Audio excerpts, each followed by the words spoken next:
Hello friends, कैसे हैं आप लोग। फ्रेंड्स, आज आप लोग को हम बताएंगे गद्यखंड से पहला चैप्टर बातचीत। इनके सारे क्वेश्चन जो भी एग्जाम में पूछने वाले हैं, सारे क्वेश्चन आप लोग को हम बताएंगे।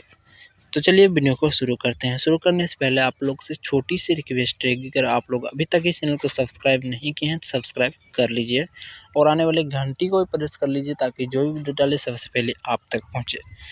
तो चलिए यहाँ पे पहला क्वेश्चन स्क्रीन पर लोड हो रहा है। पहला क्वेश्चन है कि बातचीत शीर्षक के निबंध के निबंधकार कौन है। बातचीत शीर्षक जो है उनके निबंध के निबंधकार कौन है। तो यहाँ पे पहला ऑप्शन है बालकृष्ण भट्ट, दूसरा ऑप्शन है चंद्र शर्मा गुलेरी, तीसरा ऑप्शन है रामधारी सिंह दिनकर और चौथा ऑप्शन है इनमें से कोई नहीं। तो इसका आंसर क्या हो जाएगा? बालकृष्ण भट्ट। बातचीत शीर्षक के निबंध के निबंधकार कौन है? बालकृष्ण भट्ट है। अगला क्वेश्चन है कि बालकृष्ण भट्ट का जन्म कब हुआ था। बालकृष्ण भट्ट जो है बातचीत शीर्षक के निबंधकार, उनका जन्म कब हुआ था। तो यहाँ पहला ऑप्शन है 23 जून 1843 ईस्वी, दूसरा ऑप्शन है 23 जून 1844 ईस्वी, तीसरा ऑप्शन है 23 जून 1845 ईस्वी और चौथा ऑप्शन है 23 जून 1846 ईस्वी।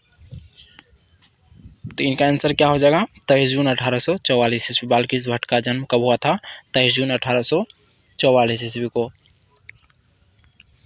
तो अगला क्वेश्चन फिर से स्क्रीन पर लोड हो रहा है। अगला क्वेश्चन है कि बालकृष्ण भट्ट का निधन कब हुआ था। बालकृष्ण भट्ट का निधन कब हुआ था। यहाँ पे पहला ऑप्शन है 23 जुलाई 1912 ईस्वी को, दूसरा ऑप्शन है 20 जुलाई 1913 ईस्वी को, तीसरा ऑप्शन है 20 जुलाई 1914 ईस्वी को एंड चौथा ऑप्शन है 20 जुलाई 1915 ईस्वी को। तो इसका आंसर क्या हो जाएगा?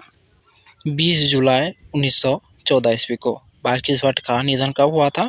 20 जुलाई 1914 ईस्वी को। फिर से अगला क्वेश्चन स्क्रीन पे लोड हो रहा है। अगला क्वेश्चन है कि बालकृष्ण भट्ट का निवास स्थान कहाँ है। बालकृष्ण भट्ट का निवास स्थान कहाँ है। तो यहाँ पे पहला ऑप्शन है समस्तीपुर बिहार, दूसरा ऑप्शन है पटना बिहार, तीसरा ऑप्शन है वाराणसी उत्तर प्रदेश और चौथा ऑप्शन है इलाहाबाद उत्तर प्रदेश। तो इसका आंसर क्या हो जाएगा? इलाहाबाद उत्तर प्रदेश। बालकृष्ण भट्ट का निवास स्थान कहाँ है? इलाहाबाद उत्तर प्रदेश में। बालकृष्ण भट्ट का जन्म स्थान उत्तर प्रदेश में इलाहाबाद डिस्ट्रिक्ट में हुआ था। अगला क्वेश्चन है कि बालकृष्ण भट्ट ने मोटा मोटी कुल कितने निबंध लिखे थे। बालकृष्ण भट्ट जो है लगभग कितने निबंध लिखे थे। तो यहाँ पे पहला ऑप्शन है 1000, दूसरा ऑप्शन है 1001, तीसरा ऑप्शन है 1002 एंड चौथा ऑप्शन है 1003। तो इसका आंसर क्या हो जाएगा? 1000। बालकृष्ण भट्ट ने मोटा मोटी कितने निबंध लिखे थे? लगभग 1000।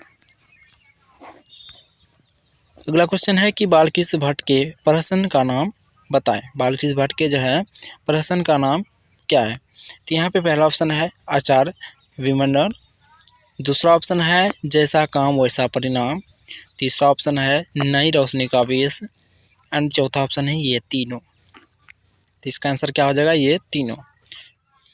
अगला क्वेश्चन फिर से स्क्रीन पे लोड हो। अगला क्वेश्चन है कि कौन सा उपन्यास बालकृष्ण भट्ट ने नहीं लिखा था।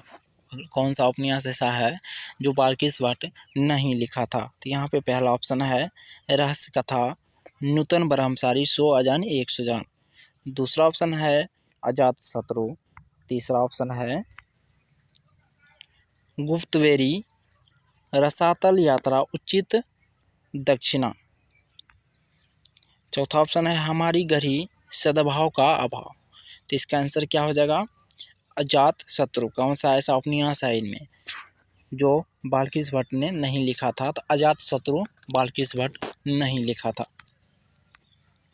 अगला क्वेश्चन है कि खाली जगहों को भरे अनेक प्रकार की शक्तियाँ वो वरदान की भांति ईश्वर ने मनुष्य को दी है।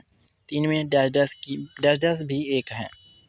तो पहला ऑप्शन है स्पर्श शक्ति, दूसरा ऑप्शन है श्रवण शक्ति, तीसरा ऑप्शन है वाक्य शक्ति एंड चौथा ऑप्शन है घ्राण शक्ति। तो इसका आंसर क्या हो जाएगा? वाक्य शक्ति। खाली जगह में जो है वरदान की भांति ईश्वर ने मनुष्य को दी है, इनमें वाक्य शक्ति भी एक है। क्या है? वाक्य शक्ति भी एक है। अगला क्वेश्चन है कि वाक्य शक्ति के अनेक फायदों में कौन दो है। वाक्शक्ति में अनेक फायदे हैं, इनमें कौन दो है? तो यहाँ पे पहला ऑप्शन है बकबक एवं भाषण, दूसरा ऑप्शन है स्पीच वक्तृता और बातचीत, एंड तीसरा ऑप्शन है श्रवण एवं स्पर्श, एंड चौथा ऑप्शन है घ्राण एवं दृष्टि। इसका आंसर क्या हो जाएगा? बी, स्पीच वक्तृता और बातचीत। अगला क्वेश्चन है कि शक्ति शब्द कौन लिंग है?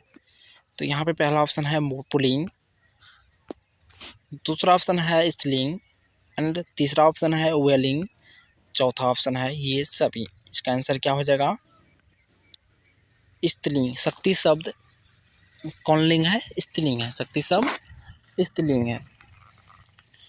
अगला क्वेश्चन फिर से स्क्रीन पे लोड हो रहा है। अगला क्वेश्चन है कि बेन जॉनसन ने क्या कहा था? बेन जॉनसन तो था, वह क्या कहा था? यहाँ पे पहला ऑप्शन है बोलने से ही मनुष्य के रूप का साक्षात्कार होता है, दूसरा ऑप्शन है सुनने से ही मनुष्य को जाना जा सकता है, एंड तीसरा ऑप्शन है चिल्लाने से ही तमंगों की आवाज़ को दबाया जा सकता है, एंड चौथा ऑप्शन है विनम्रता से हमें अपनी बात कहनी चाहिए। तो इसका आंसर क्या हो जाएगा?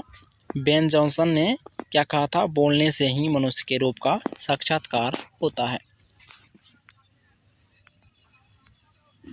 अगला क्वेश्चन है कि एडिसन का मत क्या है? एडिसन का जो है मत क्या है? तो पहला ऑप्शन है सच्ची बातचीत 3 व्यक्तियों में ही हो सकती है, दूसरा ऑप्शन है असल बातचीत सिर्फ 2 व्यक्तियों में ही हो सकती है, एंड तीसरा ऑप्शन है सच्ची बातचीत 5 व्यक्तियों में ही हो सकती है, एंड चौथा ऑप्शन है झूठी बातचीत 4 व्यक्तियों में होती है। तो इसका आंसर क्या हो जाएगा? बी, असल बातचीत सिर्फ 2 व्यक्तियों में ही हो सकती है। एडिसन का मत यही था कि असल बातचीत सिर्फ 2 व्यक्ति में हो सकती है।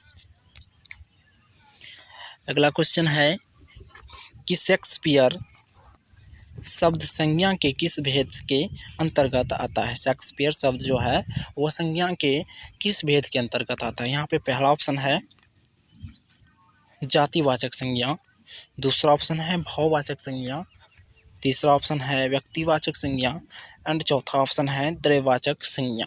तो इसका आंसर क्या हो जाएगा? व्यक्तिवाचक संज्ञा। शेक्सपियर जो है वह किस शब्द भेद में अंतर्गत है? तो इसका आंसर क्या हो जाएगा? व्यक्तिवाचक संज्ञा। तो आज के लिए इतना ही, मिलते हैं अगले वीडियो के साथ, तब तक के लिए बाय बाय।